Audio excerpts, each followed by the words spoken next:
Hi, welcome to Spec Hunter. Today we are going to explore a powerful new tablet that blends portability with performance.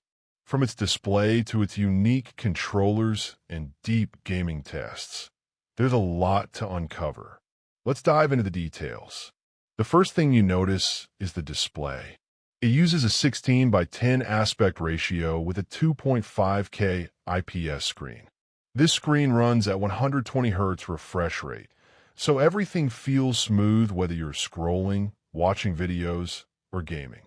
The touch panel is responsive and supports 4096 levels of pressure sensitivity, which makes it great for drawing, sketching, or taking notes with precision. It feels like the display is built for both entertainment and productivity. The next highlight is the controller system. The controllers are fully detachable and connect through a 2-in-1 base in the center. This base is smartly designed because it doubles as a stand and as a battery. To remove the controller, you simply press the latch on the back and it slides off. Putting it back is just as easy. You align it with the rail and slide it down until it clicks. The whole system feels seamless and secure. The keyboard is another important part of the design. It attaches magnetically and is straightforward to use. The trackpad is compact, almost the same size as the base of the controller. The fiberglass material feels nice under your hands, smooth but solid. The kickstands on both sides press down easily, and the keys themselves have shorter travel than a standard laptop.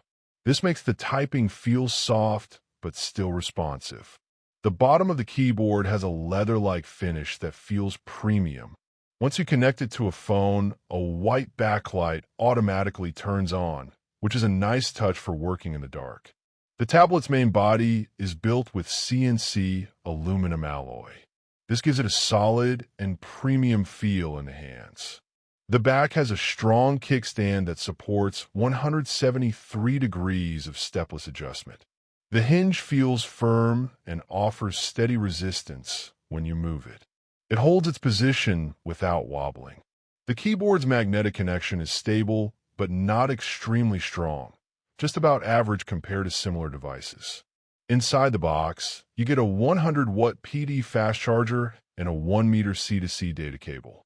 Looking at the bottom of the tablet, there's a lot to notice. It has a power button with fingerprint recognition, a mini SSD interface, a 3.5mm infrared headphone jack, volume buttons, an air vent, and a turbo button.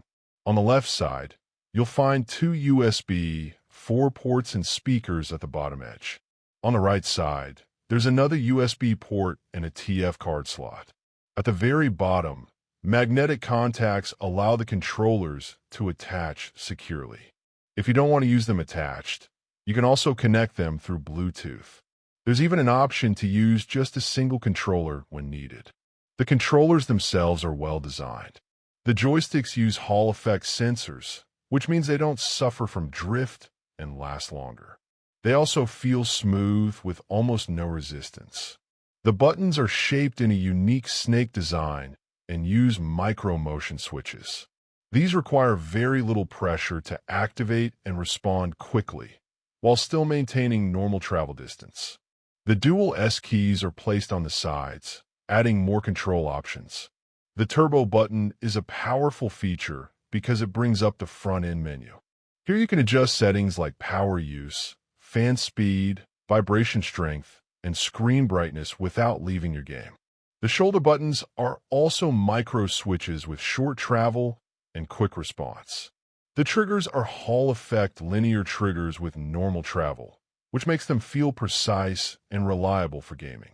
Beyond fingerprint unlock, the tablet also supports facial recognition through a top-mounted AI camera, giving you 2 secure login options. When you compare thickness, this tablet measures 1.34 centimeters. The Switch 2 is slightly thicker at 1.40 centimeters, while the Legion Go is much bulkier at 2.0 centimeters.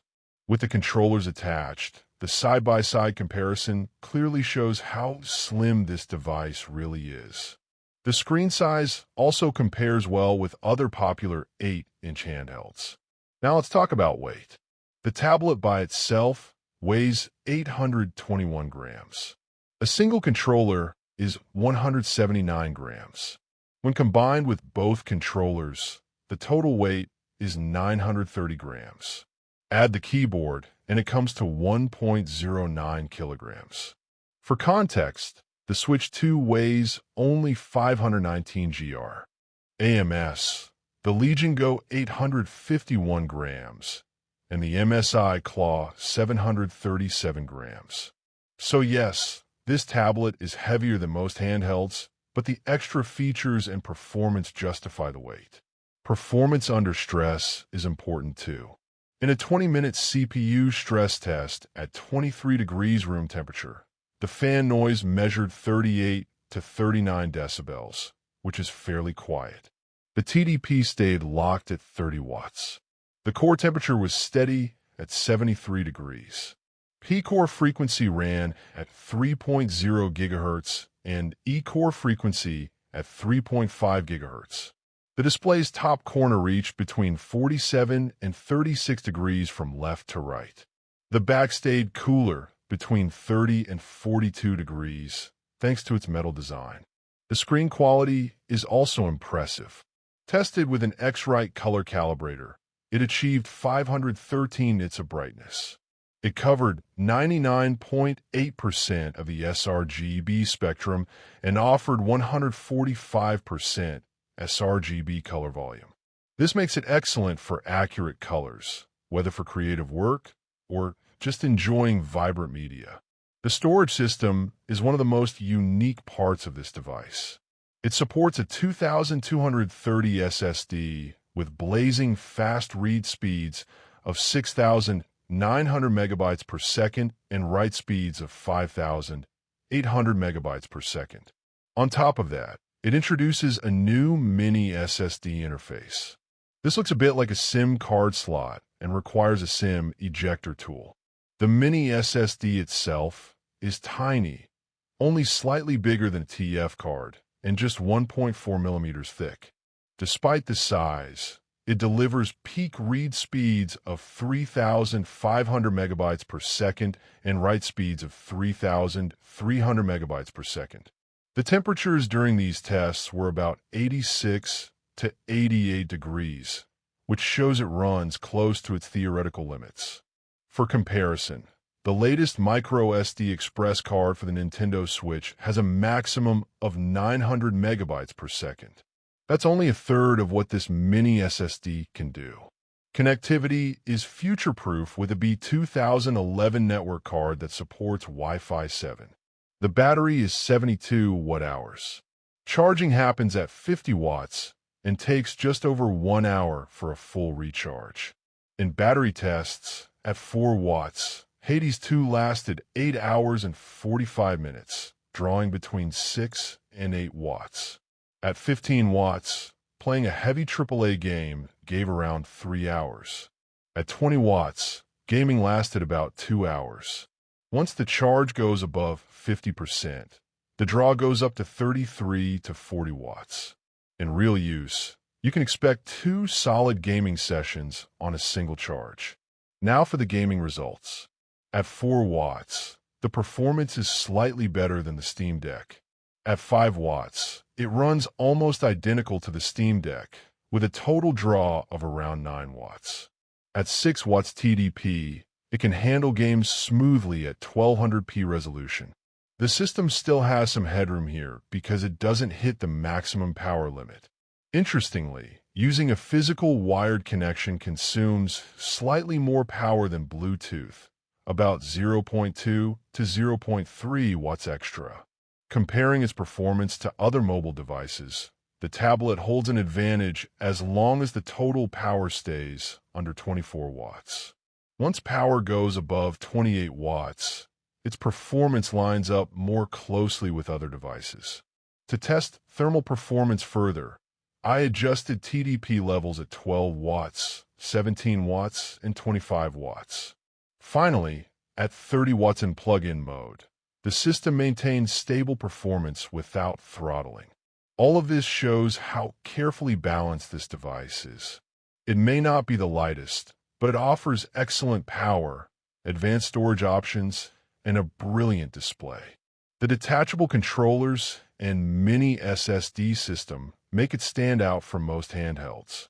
Battery life can be flexible depending on your power settings, and fan noise stays low even under stress. This tablet is a serious option for anyone who wants more than just a portable console. It blends the qualities of a laptop, a gaming handheld, and a creative tablet into one device. Whether you're gaming, working, or creating content, it adapts to your needs. So, what do you think about this design? Is the wait worth it for all these features? For me, the combination of performance, unique storage, and high-quality screen makes it an impressive piece of tech. That's all for today's review. If you enjoyed this video, please like and subscribe to Spec Hunter. Don't forget to press the bell icon so you never miss the latest updates.